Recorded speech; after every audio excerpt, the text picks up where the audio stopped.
क्या आपने कभी सोचा है कि मेरे इस मानवीय जीवन का क्या अस्तित्व है? मेरे लिए इस मानव जीवन, जो कि ईश्वर की अनमोल देन है, उसकी क्या महत्वता है? क्या आपने कभी अपने आप को गहराइयों से जानने का, समझने का प्रयास किया है? मानवीय तौर पर कहा जाए तो हम इस जीवन को सिर्फ अपनी जरूरतों को पूरा करते करते ही व्यतीत कर देते हैं। एक मनुष्य के लिए उसकी जरूरत क्या है? रोटी, कपड़ा और मकान, यही ना? पर यह असल सत्य नहीं है। हर मनुष्य का जन्म इस धरती पर एक विशेष कारण से होता है, जिसे हम धीरे धीरे समय के साथ समझते चले जाते हैं। कई लोग अपने इस मानवीय जीवन के सत्य को समझ ही नहीं पाते, क्योंकि वे हमेशा नकारात्मक सोच ही रखते हैं। यही अंतर है नकारात्मक और सकारात्मक सोच में। जहाँ नकारात्मक सोच हमारे लिए समस्याएं पैदा करती है, वही सकारात्मक सोच हमारे लिए नए अवसर लाती है। आइए हम जीवन के इस सत्य को एक कहानी द्वारा समझने की कोशिश करते हैं। धनवान सेठ की कहानी। एक गांव में एक बहुत बड़ा धनवान व्यक्ति रहता था। लोग उसे सेठ धनीराम कहते थे। उस सेठ के पास प्रचुर मात्रा में धन संपत्ति थी, जिसके कारण उसके सगे संबंधी, रिश्तेदार, भाई बहन हमेशा उसे घेरे रहते थे। वे उन्हीं के राग अलापते रहते थे। सेठ भी उन सभी लोगों की काफी मदद करता था। तभी अचानक कुछ समय बाद सेठ को भयंकर रोग लग गया। इस भयंकर बीमारी का सेठ ने बहुत उपचार करवाया, लेकिन इसका इलाज नहीं हो सका। आखिरकार सेठ की मृत्यु हो गई। यमदूत उस सेठ को अपने साथ ले जाने के लिए आ गए। जैसे ही यमदूत सेठ को ले जाने लगे, तभी सेठ थोड़ी दूर जाकर यमदूतों से प्रार्थना करने लगे कि मुझे थोड़ा सा समय दे दो, मैं लौटकर तुरंत आता हूँ। दूतों ने उसे अनुमति दे दी। सेठ लौटकर आया, चारों ओर नजरें घुमाई और वापस यमदूतों के पास आकर बोला, शीघ्र चलिए। यमदूत उसे इस प्रकार अपने साथ चलने के लिए तैयार देखकर चकित रह गए और सेठ से इसका कारण पूछा। सेठ ने निराशा भरे स्वरों में कहा, मैंने हेराफेरी करके अपार धन एकत्रित किया था, लोगों को खूब खिलाया पिलाया और उनकी बहुत मदद भी की। सोचा था कि वो मेरा साथ कभी नहीं छोड़ेंगे। अब जब मैं इस दुनिया को सदा के लिए छोड़कर जा रहा हूँ, तो वे सब बदल गए हैं। मेरे लिए दुखी होने के बजाय ये अभी से मेरी संपत्ति को बांटने की योजना बनाने लगे हैं। किसी को मेरे लिए जरा सा भी अफसोस नहीं है।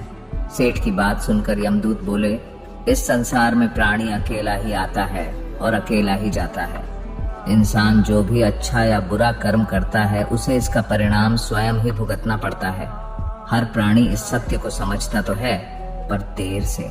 हम इस बात को अपने जीवन में भी देख रहे हैं। लोग जीवन के सत्य को भूलकर मानव द्वारा बनाए गए जाल जैसे लालच, रुपए, पैसा, बुराई आदि तले दब गए हैं। इस जाल को आप 12वीं की इंग्लिश की कहानी द रैट ट्रैप से भी समझ सकते हैं। आप जो भोजन ग्रहण करते हैं वह पेट में 4 घंटे रहता है। जो वस्त्र पहनते हैं वह 4 महीने रहता है। लेकिन जो ज्ञान आप हासिल करते हैं वह आपके अंतिम सांस तक साथ रहता है और संस्कार बनकर आपकी अगली पीढ़ी तक पहुंचता है। ज्ञान का बीज कभी व्यर्थ नहीं जाता। जो है जितना है सफल करते चलो। सफल करने से ही सफलता मिलती है। हर व्यक्ति को सकारात्मक तरीके से देखो, सुनो और समझो। हम जितना ज्यादा पढ़ते हैं, सुनते हैं, समझते हैं, हमें अपनी कमियों का उतना ही ज्यादा एहसास होता है और इसी कमी को दूर करके हम सफलता की मंजिल की ओर अपने कदम बढ़ाते चले जाते हैं। क्या लेकर आया था जो क्या लेकर जाएगा, कर कुछ ऐसा जाओ कि लोग तुम्हें याद रख जाएंगे। आपको बस यह करना है। 1. कोशिश करो कि गलत काम नहीं करना। 2. किसी चीज को लेकर ज्यादा लालची नहीं होना है। 3. लाइफ को एंजॉय करते चलो। कई बार हम बहुत ज्यादा ही अपनी लाइफ को लेकर सीरियस हो जाते हैं कि जैसे ही कुछ बुरा हुआ तो हम उदास हो जाते हैं और पल भर में जब कुछ अच्छा घटित होता है तो हम खुश हो जाते हैं। हमारे विचार बहुत जल्दी ही बदल जाते हैं। हम यह नहीं सोचते कि जो कुछ घटित हुआ है वह हमारे लिए अच्छा है या बुरा। हमारे साथ घटी घटना का भविष्य में क्या प्रभाव पड़ेगा, ये हमें खुद पता नहीं होता है। एक समय की बात है, एक किसान था जिसके पास एक घोड़ा था। वह अपने इस घोड़े से बहुत प्यार करता था। उसे अपने घोड़े पर बहुत गर्व था, जो किसान की कमाई का जरिया भी था। अपनी इस कमाई से किसान अपने परिवार का पेट भरता था। लेकिन एक दिन वह घोड़ा भाग गया। उसके भागने के बाद समाज के लोग और उस किसान के पड़ोसी उसके पास आकर उससे कहने लगे, हे भगवान, तुम्हारा घोड़ा जिस पर तुम्हें बहुत घमंड था वह तो भाग गया। उसको सांत्वना देने लगे कि उसके साथ बहुत बुरा हुआ।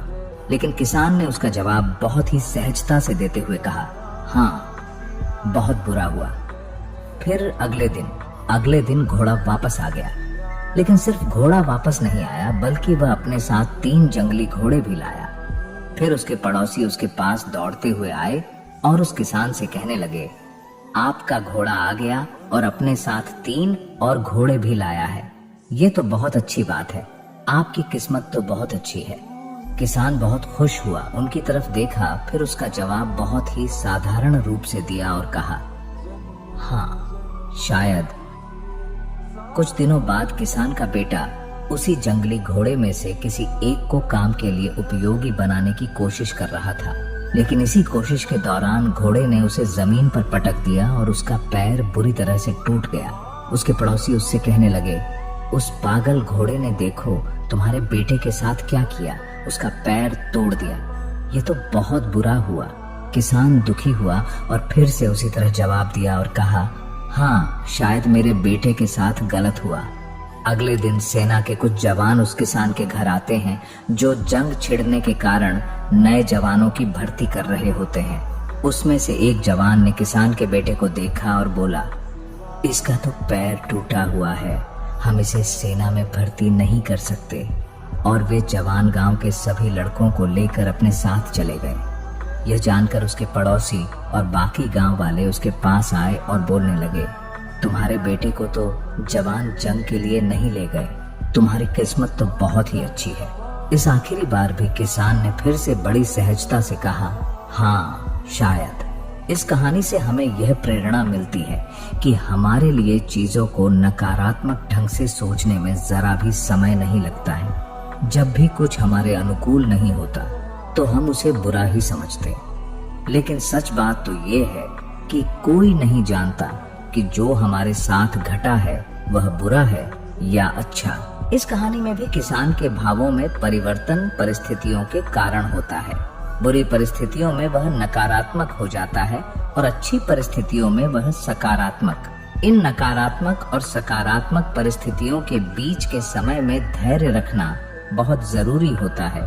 क्या आप वाकई में यह बता सकते हैं कि हमारे साथ जो घट रहा है वो गलत है या सही, बिना यह जाने कि भविष्य में उसका क्या प्रभाव पड़ेगा हम पर या हमारे जीवन पर? मुझे लगता है आपका जवाब होगा नहीं। हमारे समाज में, हमारे देश में ऐसे बहुत से महान लोग हैं जो अपने जीवन में असफल हुए, हारे, अनेक बड़ी बड़ी बीमारियों से लड़े, किंतु उन्होंने कभी भी अपना धैर्य नहीं खोया और ना ही हार माने। यही आगे चलकर बड़े प्रसिद्ध हुए, सफलता के मुकाम पर पहुंचे और महान बने।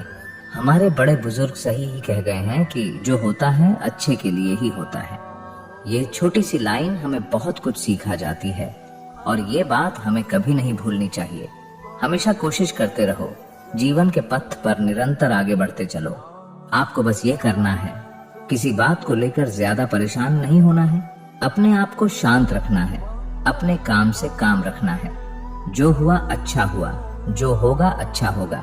स्वयं को मुझ पर छोड़ दो, अपने कर्म पर ध्यान दो। कर्म ऐसा जो स्वार्थ रहित, पाप रहित हो। कृष्ण अपने भक्तों को कर्म का मार्ग दिखाना चाहते हैं।